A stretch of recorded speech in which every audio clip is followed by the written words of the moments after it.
What's up, everybody? This is your boy.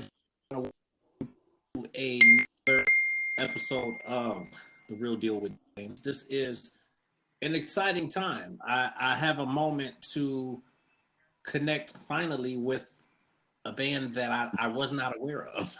So this because I've been able to do a little research, kind of look at the past and whatnot. Obviously, hear the new single, and I'm excited. I like what I'm hearing. I think that is definitely far from the norm. Definitely something that is. I won't say that I didn't expect it, but it's just something different, though. You listen to a lot of music nowadays, and you kind of feel like you're hearing a lot of the same thing. And I feel like you're somebody that is definitely in their own lane. But before I even get into all of that, I want to everybody that is watching this. So this is, if I'm saying this right, this is you're the leader of CedWest and the PK band. You're exactly right, sir. Yes, sir. Okay. So first of all, tell me who all is who's included in the band, in the group. Well, I have a band of 4 different singers, Okay. of which I've been around all my life. I have a band of horn players, drummers, keyboard players. You name it, we pretty much have it. But it's all together. It's about 9 of us, and probably going to grow a little bit more as we go into doing what we're doing with our project. Okay. I like how you say I've been around all my life because I think Yeah. as people start to listen to you and they get to know, obviously you and the band, I think there can easily be that misconception that you're brand new and that you're new. But I know that you've definitely been out there. Like music has been, a part of your foundation for kind of your entire life. So kind of take me back to, I want to say the beginning. I mean, kind of take me back to how you actually got into music. What gave you that love of music, gospel music at that, and wanting to move forward with that. Right. Well, I guess I'll go back to almost birth. Both my mother and father were professional gospel singers who traveled all over the country. My father was a household name well before my mother was. My father, in fact, was supposed to sign with Malaco Record. He did an interview with Malaco right before James Brown did. Okay. And they were about to sign my father, but he had to come back home to see about his mother. And he walked away from the deal, and James Brown came in later and got the deal.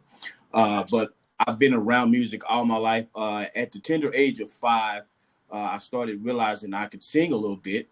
And both my mother and father, like I said, sang. My mother traveled all over. But my mother had heard me singing, and she was like, okay, do what you just did again. And I did it, and she said, do it one more time. And I did it, and to be sure, she asked me to do it the 3rd time.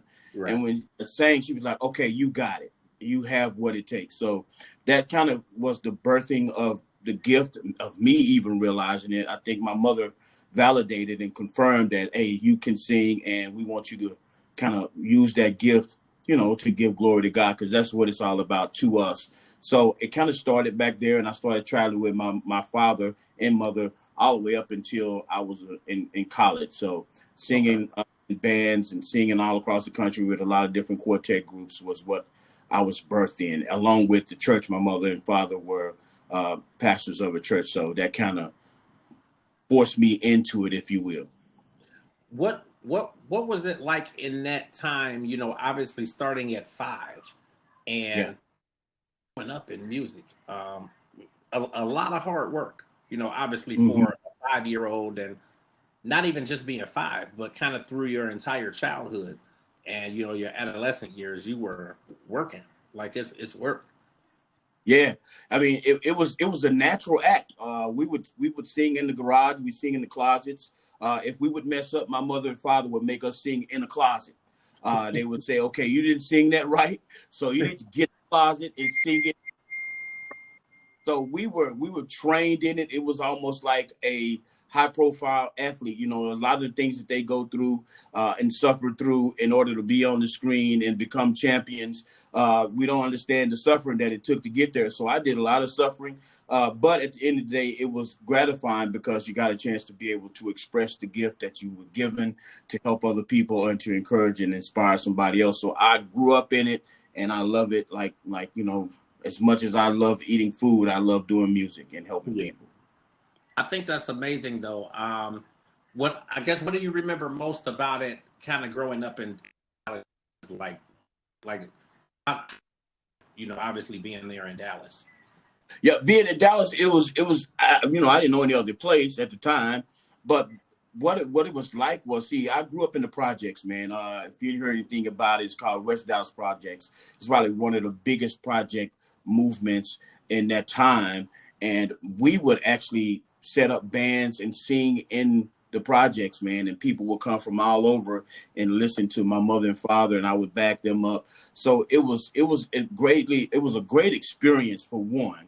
But growing up in Dallas, it was a lot of talent. I don't think a lot of people know about how much talent is really in Dallas. Unexplored talent, even people that are singing now that are really, really good, but have never been, you know, discovered. So was it like that back in that time? Because I know obviously right now it's a lot of people in Dallas, like music wise. Or yeah, just entertainment wise. There's a lot of yeah. people in Dallas and Houston, of Mm-hmm. course. Yeah, in that time, yeah, it was a lot of talent, man. It was people getting reared up in music, much like myself, but a lot of them didn't get a chance to get discovered because they would stop and or they just only stay on a local level and then believe enough in themselves or weren't being pushed by somebody to expound on what it is that they really had, gifts that they have. So yeah, I've been seeing greatly talented people for all of my life here in Dallas.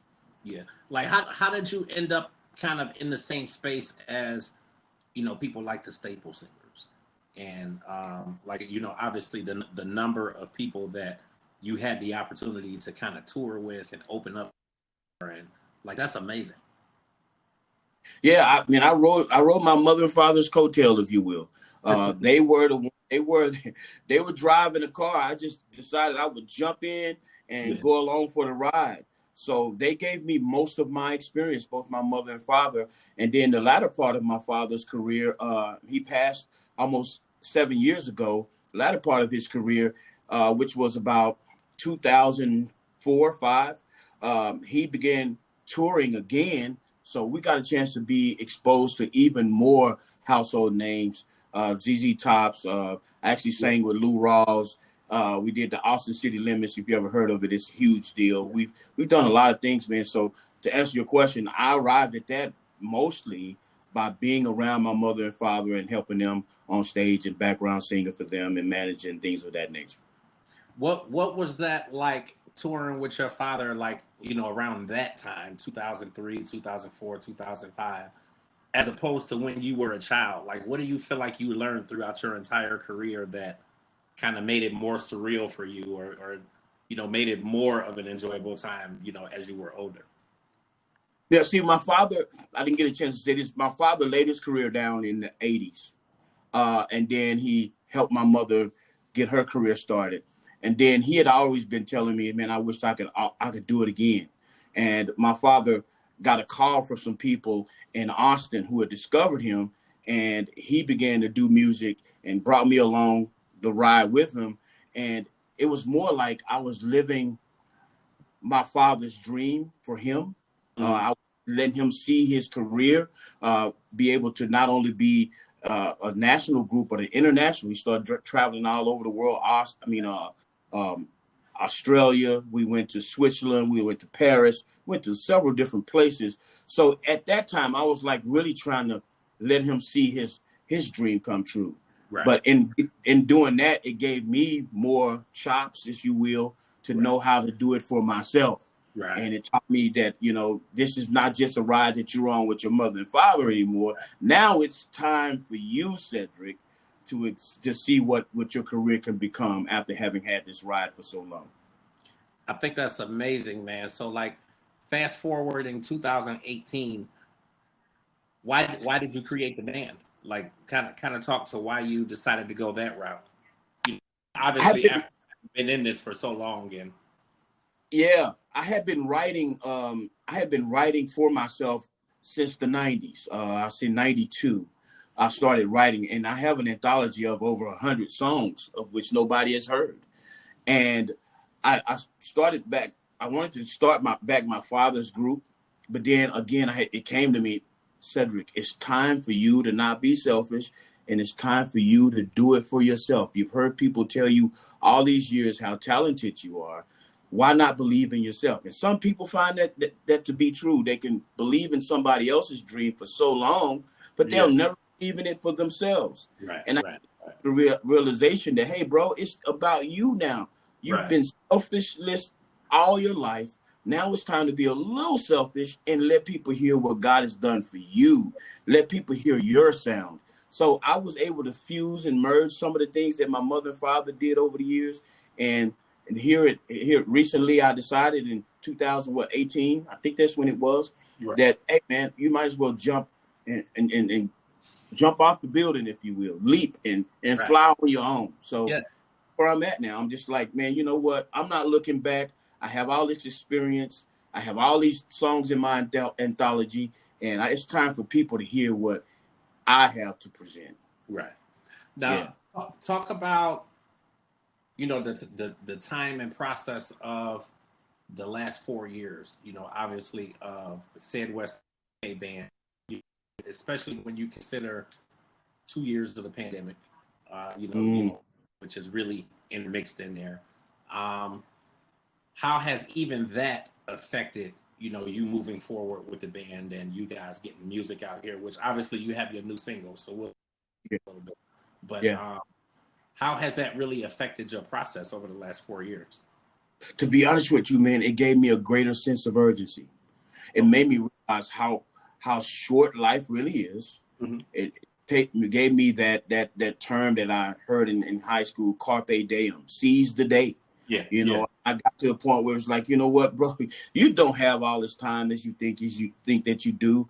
But what you need to do is look at this as what greater time to do it than now, when people have a greater sense of consciousness, when social media platforms are available to have people hear what you have to say. Mm-hmm. And I feel like songs that I write, most anybody could understand, gravitate to, and be galvanized by. So these past 4 years has taught me, you know what, you better take advantage of the opportunity Right. that you have. Don't Right. wait another day before you start saying, I want to get started. Mm-hmm. I think we all go through that period where we kind of put things off.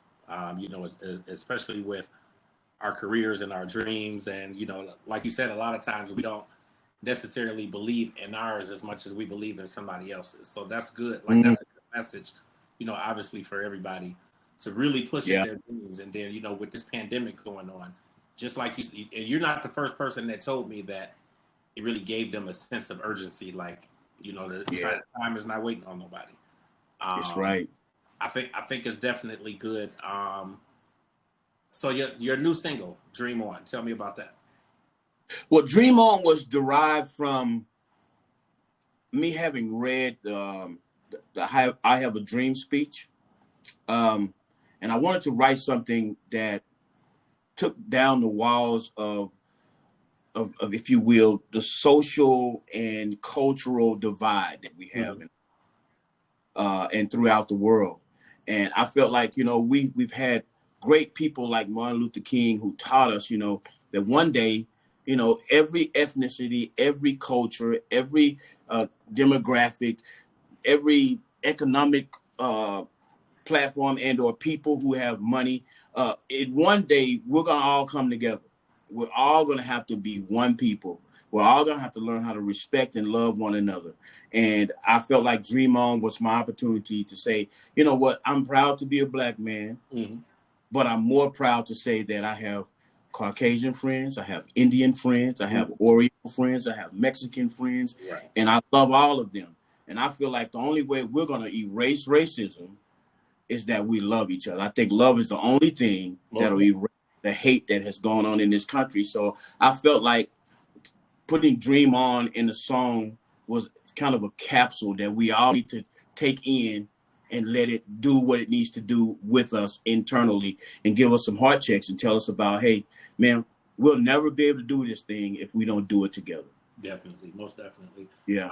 You're fusing so many different genres together. I mean, I would say funk, R&B, soul, gospel, obviously. Yeah. Um, why? And I think it's amazing. But why? The reason why is because that those are plates that I ate off of. Okay. These are things that, as an artist, I think we all have to be evolving and also learning from different genres of music in order to find our sound. And I sang R&B when I was young. I sang quartet. I sang classical music. My father did gospel funk. All of these things are kind of some of the things that I was taught by and I learned from. And it's like a tool that I put in my toolbox. And now it's become one with me. So hence the word fusion. These things have been fused in me because of the music and the genres of which I have actually sang in. Okay. What are your goals for the band? Obviously this new single is out there. So what kind of is next? What are your goals, throughout 2022? Man, we want to go places nobody else will. We want to bring music to places that people can't even afford it. I see a lot of great artists who and nothing against them. Some people have to pay $200,000, $300,000, $400,000, $500,000 just to come and see them perform. We actually want to bring music to people, and we want to make it affordable, and we want people to enjoy it. We want people to experience what it is to be around a band who loves them, who wants to encourage them, and to let them know that everything that you've encountered in your life is for a reason. And we're coming in here with the sound of love. In the 70s, it was all about love, man. And that's what I want to be about. I kind of want to bring back some of that 70s sound, some of that sound that galvanized people. There goes that word again, galvanize. I want to galvanize people, let them know, hey, man, let's have fun with this. It's not all about the money. It's not about fame, but it's about us. How can we enjoy each other through music and hopefully build relationships as a result? I think that's amazing, man. I think that's like love is the answer to it all. So yeah, I really love what you're doing. I think it's great. And it is kind of a steady fusion of all those different genres of music and kind of pulling in the 70s and the 80s and the 90s, and I think it's really good. And it's weird because I turned 45 this year, so I'm actually into a lot of the 70s music and whatnot now, the 70s music and the 80s music. Yeah. I think it's really cool though, man. And it's educating our kids too, just on the music that obviously came before, this generation and before them and whatnot. And it's helping them or putting them in a place where they can really learn about the music that came before them. I can honestly say that my son is he picks up on a lot of kind of the older music and the music of the past and whatnot. But we kind of have music running all through the family and musicians and whatnot. So he's definitely music has been my thing. Music is his thing. So he does listen to a lot of music though. And I know that he would definitely love this too. He didn't get a chance to hear it. He stays with his mom. So I've been, here in the house listening to it. But I know that he definitely would love it though. So Dream On is out there. What kind of are the plans, obviously album wise, more singles and that sort of thing? Yeah, with Dream On, we're gonna try to run it through as much marketing as we can to get the message out there. I've been kind of talking to some people who I trust, kind of like what they did back in the day in Motown. They would have a single or a song, and they tell people to listen to it and tell me if would you buy dinner or would you buy this song after having listened. Right. And most of the people have been telling me I will buy this song. Right. And some people have been hearing it as movie soundtracks. I've been introduced to some people who are doing a movie now who are looking at actually putting this song in a movie. So that's kind of what Dream On is doing. But I can't wait for people to hear the next single. It's a toss up, then. I'm juggling between what song I want to do next. That's you got something good when Yeah, man. I've been talking to some producers. I'm putting each one of them on the phone with me so we can think it through. I've been praying about it. So I don't know which song is coming out next, but I think Dream On is definitely a song that will let everybody know, hey, man, it's cool to listen to this guy's music because Yeah. his message is positive. His message is one that we can listen to. But the other songs that we're going to be doing are going to be much like that. And some of them are just going to drive at your heart and also bring a form of conviction in terms of, hey, man, what are you choosing in life? What do you really want to do with yourself? Are you just laying around saying, hey, things are going to happen, or are you going to put in the work? So that's kind of where I'm at with it. But I think that with all the songs that I'm doing, it's going to really put together a buffet of music that everybody can enjoy, man. Okay. Um, for people that obviously want to get to know more about you, get to know more about the band, and then your past as well, and everything that came before CedWest and the PK band. Where can they pull you up at? Be that website, social media. Right now, my handle is CedWest in the PK band on all of my platforms. I'm on Facebook, I'm on Twitter, I'm on Instagram. My email address is CedWest in the PK band at gmail.com. Everything is pretty much consistent. I'm on YouTube at CedWest in the PK band. And you So can write up on all of those. music too, because I went on and downloaded. So Cool. I think that's dope, man. Thanks, bro. I really like what I hear, man. I think, I mean, we don't have to say that you have a future. I mean, obviously you've been in this your whole life. So I mean, we know that you're going to be out here. But I think that it's amazing, though. I just love music, so I like being able to hear the different forms of music and how it all blends together and whatnot, and kind Yeah, of pulling in the past and merging it with what's out there now. I think that's the way our kids are learning, good yep. music, and what comes before them, and to really pay those respects to the people that came before them. So I think it's amazing. Absolutely, man. I think that, if we're ever going to continue whatever we're doing, be it music, be it a business, whatever you may be doing, if you're not touching the hearts of kids, whatever you're doing, it's going to die eventually. Oh, for sure. And, in the 70s and 80s, they wrote timeless music, of which we use hooks on all the time. A lot of people don't know that even at that Super Bowl this past weekend, those were hooks from the 70s, Yeah, man. You yeah, know, Ray uses hooks from the 70s. exactly. Tupac used hooks from the 70s, and Yeah, and I Big. mean, if you I mean, even taking it back, to Snoop.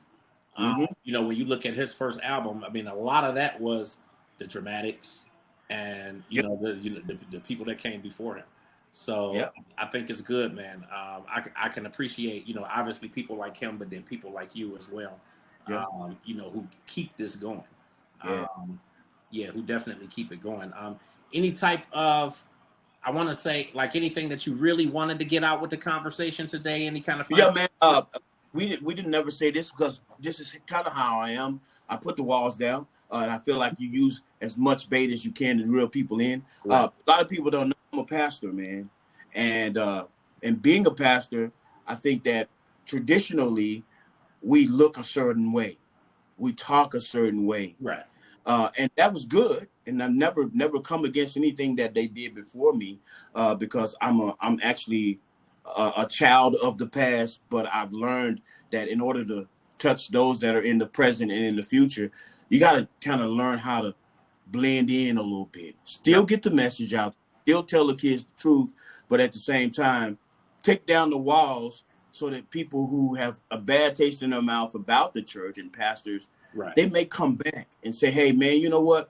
I'm going to give this another chance And because we were so religious and so dogmatic, and we had so many rituals that most of these kids can't live up to, and nor can we. At the end of the day, we're all human trying to fight the good fight, man. And I just wanted to let everybody know, hey, man, be encouraged. It's going to be all right. There's a new brand of preacher that's out here now who's actually trying to reach as many people as they can without telling you that you're such a sick person that God can't help you and meet you where you are. I love that. I'm glad you mentioned that because it's funny.